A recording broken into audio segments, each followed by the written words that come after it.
प्रिय दोस्तों और भक्तों, आज आपके साथ शुद्ध आहार किसे कहते हैं, इस घटना पर, इस वृत्तांत पर आपके साथ अपने विचार साझा करूंगा। दोस्तों, यह प्रश्न बार बार उठता है कि शुद्ध आहार किसे कहते हैं। तो दोस्तों, शुद्ध आहार, इसके दो मायने हैं, दो अर्थ हैं, दो मीनिंग हैं।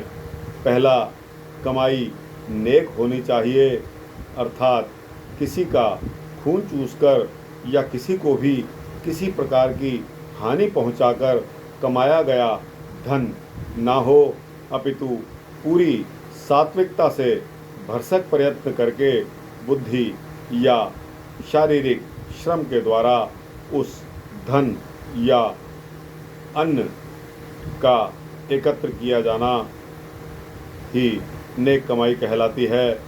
दोस्तों, दूसरा यह है कि आहार की पवित्रता का खास महत्व है। उसके बनाने या उसके तैयार करने में पूरी तरह से शारीरिक पवित्रता और पूरी मानसिक पवित्रता का प्रयोग होना चाहिए। बहन, पुत्री या पत्नी द्वारा जो अन्न तैयार होता है, उसमें बनाने वालों के मन की भावनाओं का प्रभाव अवश्य आता है और यह प्रभाव उस अन्न के खाने वालों के मन को भी प्रभावित करता है।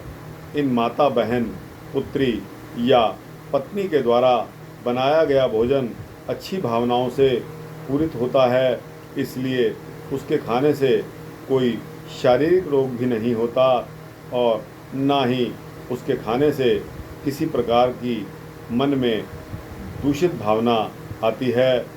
नौकरों इत्यादि के द्वारा बनाए गए खाने में या होटलों के खाने में ये पवित्र भावनाएं नहीं होती, इसलिए होटलों में खाने वालों की मानसिक अवस्था दिनों दिन बिगड़ती चली जाती है और उनका घोर पतन होता रहता है।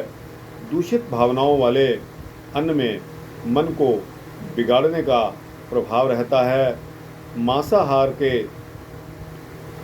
हाथ का अपवित्र मनुष्य के हाथ का भोजन करने से भी मन दूषित हो जाता है।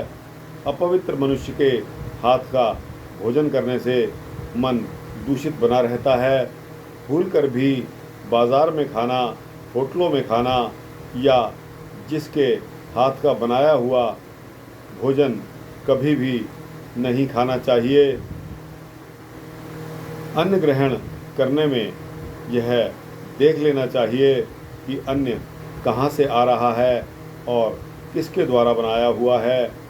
उपनिषदों में कहा गया है कि आहार शुद्धो सत्व शुद्धि, आहार की शुद्धि से बुद्धि शुद्ध होती है, शुद्ध बुद्धि से अच्छी स्मृति बनती है और जब स्मृति परिपक्व हो जाती है तब हृदय ग्रंथियाँ टूट जाती हैं और तब साधक मोक्ष का अधिकारी बन जाता है। शुद्ध अन्न ही मोक्ष का अधिकारी बनाता है। आजकल जो लोग अपने को उन्नत बनाकर अपने फैशन में आकर होटलों में खाने जा रहे हैं या चाहे जिसके हाथ का बनाया हुआ भोजन खा रहे हैं, वे घोर अनर्थ कर रहे हैं। इससे घोर पतन होता है।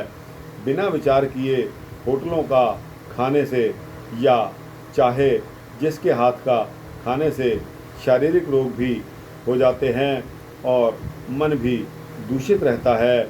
ऐसे मनुष्य भला मोक्ष के अधिकारी कैसे बन सकते हैं। घर का बना हुआ शुद्ध और पवित्र भोजन ही शरीर और मन को ठीक रख सकता है। होटल वाले तो यही देखते रहते हैं कि यह भोजन ज़्यादा तो नहीं कर गया। वे चाहते हैं कि यह जितना थोड़े से थोड़ा खाए अच्छा है। उनकी यह भावना शरीर में रोग पैदा कर देती है और वह भोजन अच्छी प्रकार से नहीं पचता, इसलिए बहुत सोच समझकर भोजन करना चाहिए। अब प्रश्न यह उठता है कि बहुत से मनुष्य अंडा, मांस, मछली खाते हैं, प्याज, लहसुन, शलगम आदि खाते हैं, तो क्या वह ठीक है? तो इसके जवाब में ये सब भूलकर भी नहीं खाने पीने चाहिए। इनके खाने से पतन होता है। जो बाहर का आनंद लेना चाहते हैं वे अंदर का आनंद नहीं ले सकते। जो खाने पीने में और इंद्रियों के तृप्त करने में ही लगे हुए हैं उन्हें अंदर का असली आनंद प्राप्त नहीं हो सकता और वे योग के भी अधिकारी नहीं हो सकते। जो परमात्मा को प्राप्त करना चाहते हैं, अंदर का असली आनंद प्राप्त करना चाहते हैं, योग के अधिकारी बनना चाहते हैं, तो उनको मांस, मछली, अंडा, प्याज, लहसुन, शलगम आदि सभी तामसिक पदार्थ छोड़ने होंगे। इनके त्यागे बिना कुछ नहीं हो सकता। दोस्तों, यह वृत्तांत मैंने सत्य एवं प्रेरक घटनाओं जो कि भक्त राम शरण दास तिलकवा के द्वारा प्रकाशित गीता प्रेस गोरखपुर द्वारा की गई है वहाँ से लिया है।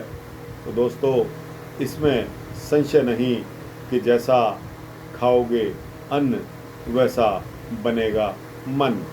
तो दोस्तों, यह वृत्तांत हमको यह शिक्षा देता है कि हम सात्विक भोजन करें, हम सादा भोजन करें, जिससे हमारा मन और तन शुद्ध बना रहे।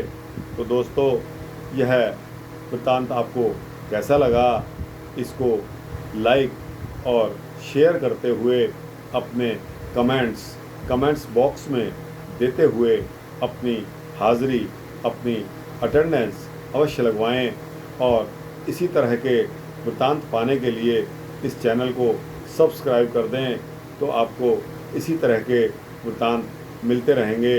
यह मेरा संकल्प है। जय श्री राम, जय श्री कृष्ण।